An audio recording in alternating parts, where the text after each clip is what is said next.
there are a lot of people that don't want to hear plies talking about sucking pussy while they're getting their makeup done.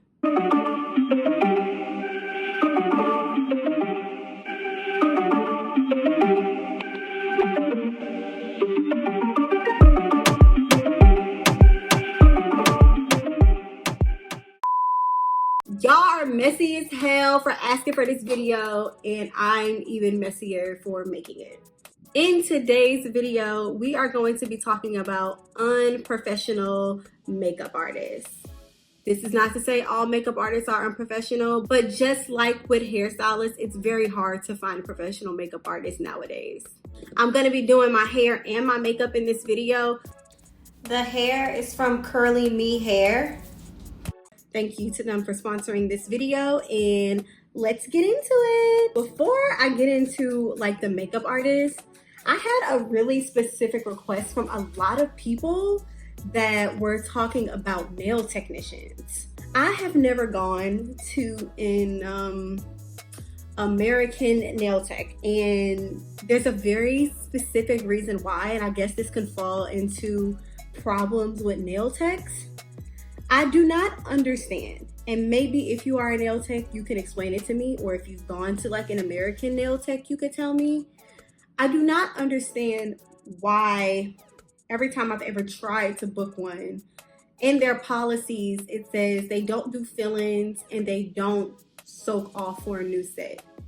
So basically, if I book you to get my nails done, in 2 to 3 weeks when it's time for me to get my nails done again, I have to go to a whole different place to get my nails soaked off and then come to you to get the nails redone. Then why don't I just get my nails done at the place that's soaking them off? I don't get it. If you're doing my nails, why wouldn't you soak them off? I just don't understand that. I understand that soaking nails off takes time and you have other clients, but at the same time, I just don't think that it makes sense to do nails and not offer to soak them off. I don't want to go pay another nail salon to soak my nails off just to come to you to pay to get my nails done. All right, nail tech rant over. Time for the MUAs. One thing that I'll never understand about a non-refundable deposit is you still won't give me my money back if it's your fault. I just feel like if I give you a deposit for you to do my makeup, and for whatever reason you have to cancel on me, I should not be forced to have to use that deposit towards another appointment with you. I don't want an appointment with you anymore because you canceled it. Like now I don't trust you to do my makeup. Usually when people are getting their makeup done in the first place, they're going somewhere. We live in a world where everybody today is doing their own damn makeup. Learning on YouTube how to do their own makeup. People are trying their best to do their own makeup so that they can save money. So if I'm hiring somebody to do my makeup, clearly it's because I have an event going on or I'm going somewhere special that I feel like I want my makeup done by a professional. When you're canceling on somebody, no, they can't just go find another makeup artist last minute. I have actually had this happen to me several times. A makeup artist canceling on me the day of the event that I had to go to, and then try to tell me that my deposit is non-refundable and I need to reschedule with her.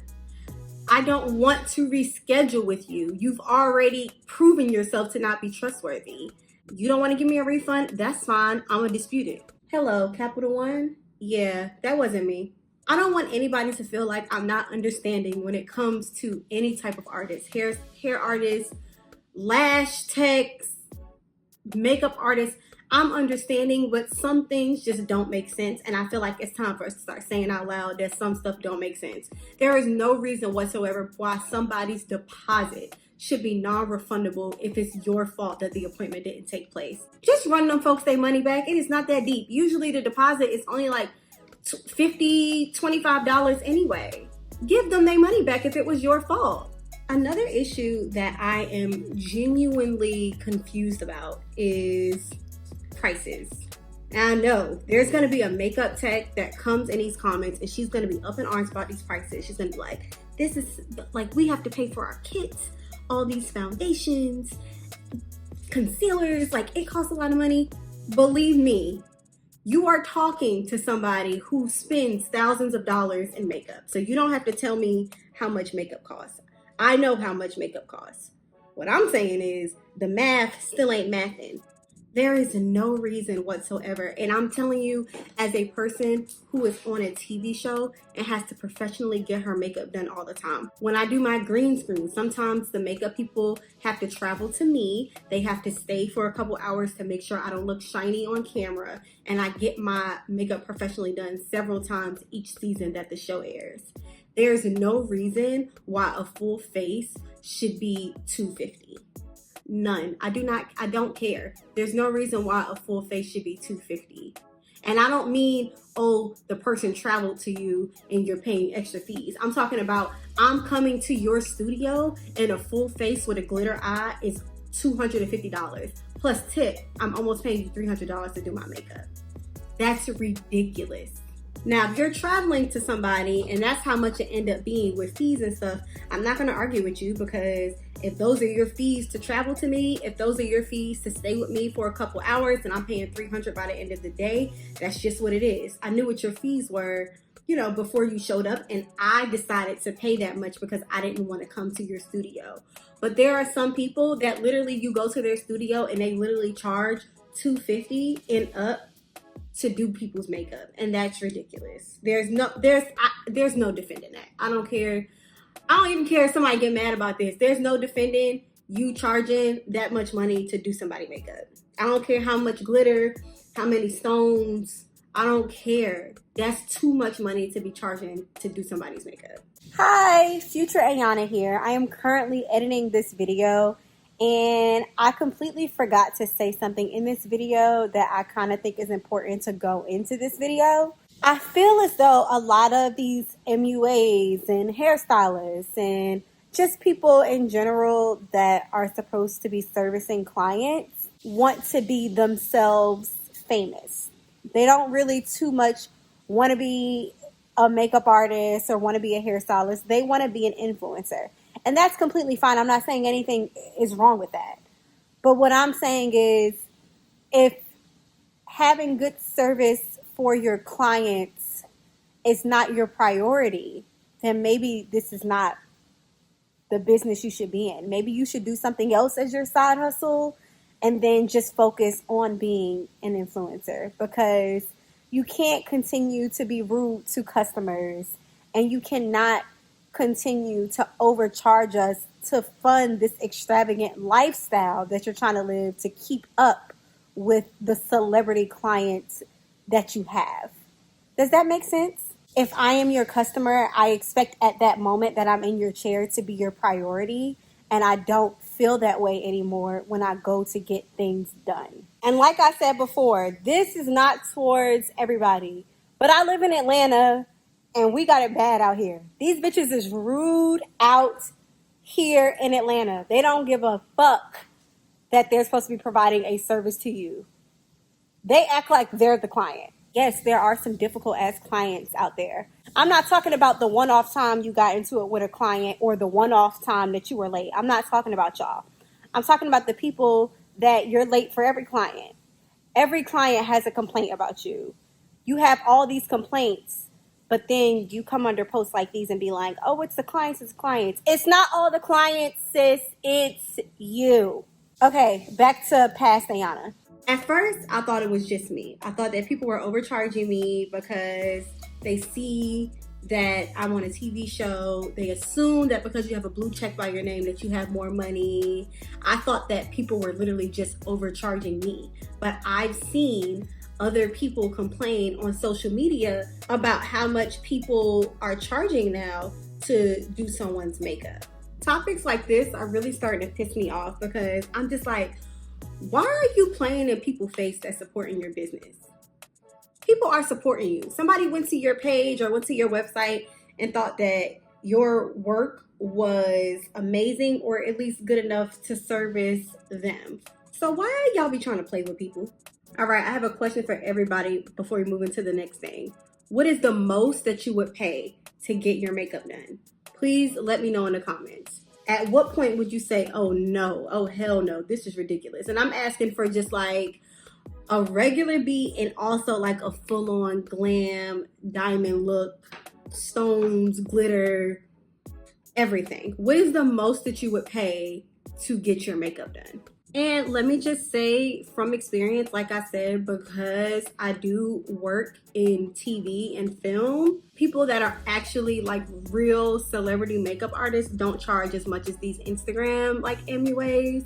Does this still match me? I hope this still matches me. Another thing that we can get into, again, is something that we talked about in the hairstylist video, and that is being late.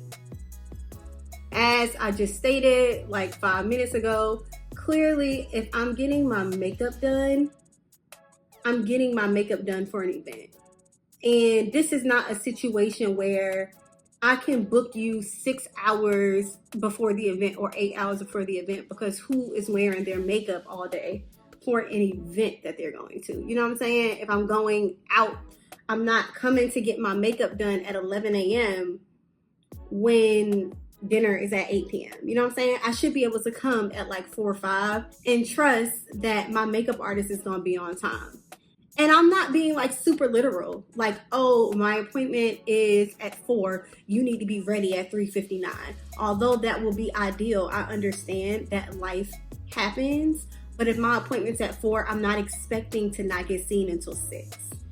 And the same thing, like I said, with hairstylists, there should be an incentive for a customer that has to wait for you that long, especially if you're charging your customers if they are late.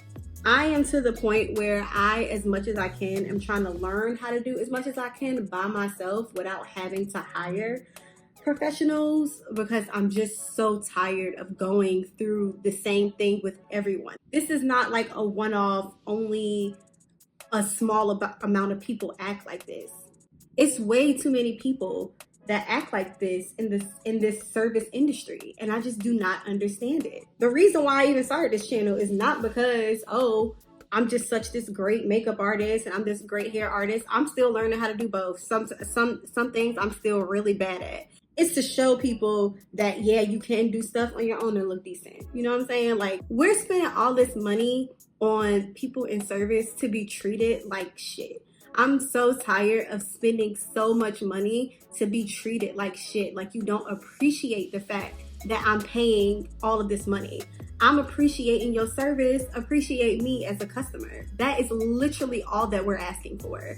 So the next issue that I personally have had, you can let me know in the comments if you've ever gone through something like this, is like cleanliness when it comes to makeup. Like being sanitary. I had to literally tell this makeup artist, like, back my face up when she was like dipping in her mascara and she thought she was about to put that mascara on me.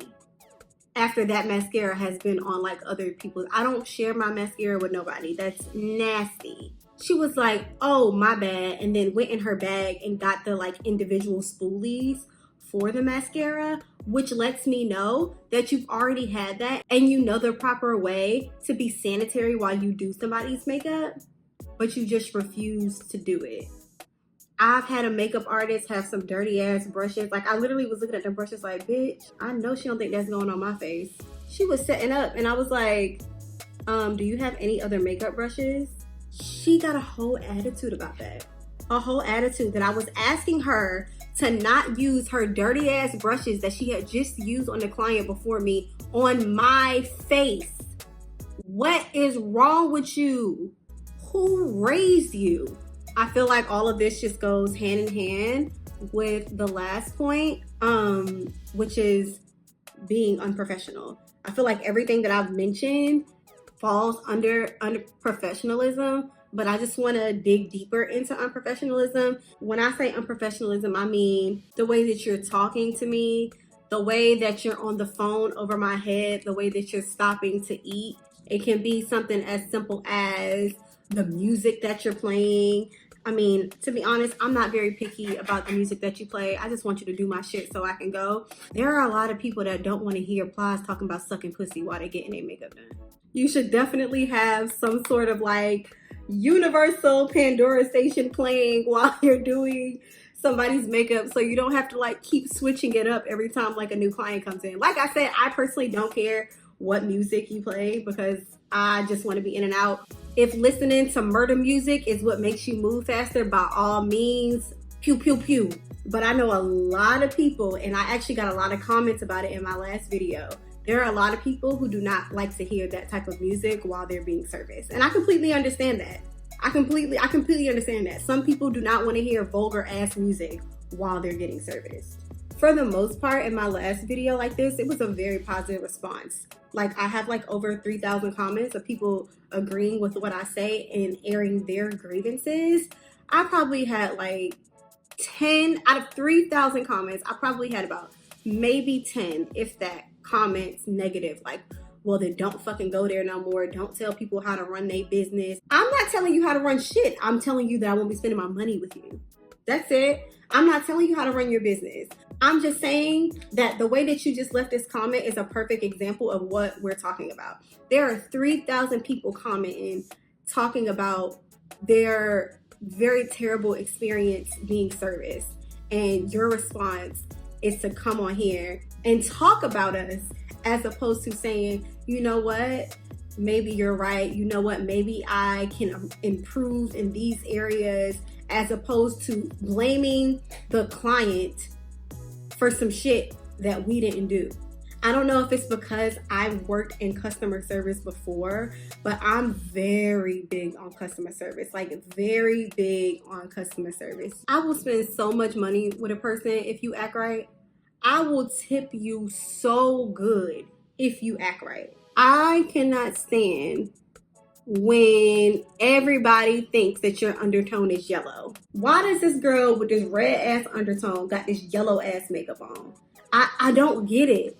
I'll go to somebody's page and it is very clear that this foundation is not their color. You decided to put that on their face anyway. As a makeup artist, is your whole kit yellow? Like, you wasn't able to look at this person and be like, her undertone is red. Her undertone is neutral. Her undertone is pink. Like, you didn't have the necessary tools to get this girl right. She is not yellow. Actually, it's one of the main things that I look for when I look for a makeup artist. I actually look on your page to make sure you know how to match undertones. If I'm on your page and everybody on your page is yellow or gray, I'm not booking you. As stated in my last video, if this does not apply to you, then it doesn't apply to you. If you are so offended by this video to the point where you want to just leave a negative comment about how we're complaining too much, then clearly you are part of the problem and you've probably heard these complaints before. I don't want this video to like end on a bad note, because unlike hair, I actually do have a couple of makeup artists that I stick to, because I found people who are really good, who are professional, who don't act like anything that I just listed off. And I actually just want to shout them out, because I ain't have nothing for y'all with hair. The first one who's here, her name is Jasmine. I actually found Jasmine on Instagram. Don't sleep on people who don't have a lot of followers. When I first found Jasmine's page, she did not have a lot of followers at all, but her work was bomb. Her work was bomb. So I booked her, and from the very first time that I booked her, I just keep booking her whenever I need a professional beat in Atlanta, because she is professional. She has never been late. I've never been upcharged for anything. She is just super, super sweet, and she gets the job done, and she gets me in and out in a timely fashion. It's so hard to find all of those qualities on top of just being a nice person. That should be a given, but clearly nowadays you have to tell people that you would like your makeup artist to be a nice person too. For those of you who don't know, I don't think I've actually talked about this much, but I used to live in Texas for a few years. And when I was in Texas, I lived in Dallas to be exact, there was a girl named Fatima who was a really good makeup artist. Same thing with Jasmine, professional, sweet, on time. She's gonna get you right. So if you're in Dallas, check out Fatima. If you're in Atlanta, check out Jasmine. These are not plugs. These are not sponsorships. These are two makeup artists who are actually like really bomb. Now, if you are not one of these people and you are a makeup artist that is super professional, super sweet, you're on time, and you don't have any of the issues that we have been talking about, I just want to say thank you if you have not heard that enough, because you guys are hard to come by. That is it for Gossip and Glam today. That is it for my TED Talk. Thank you for tuning into this video, and I will see you in my next one.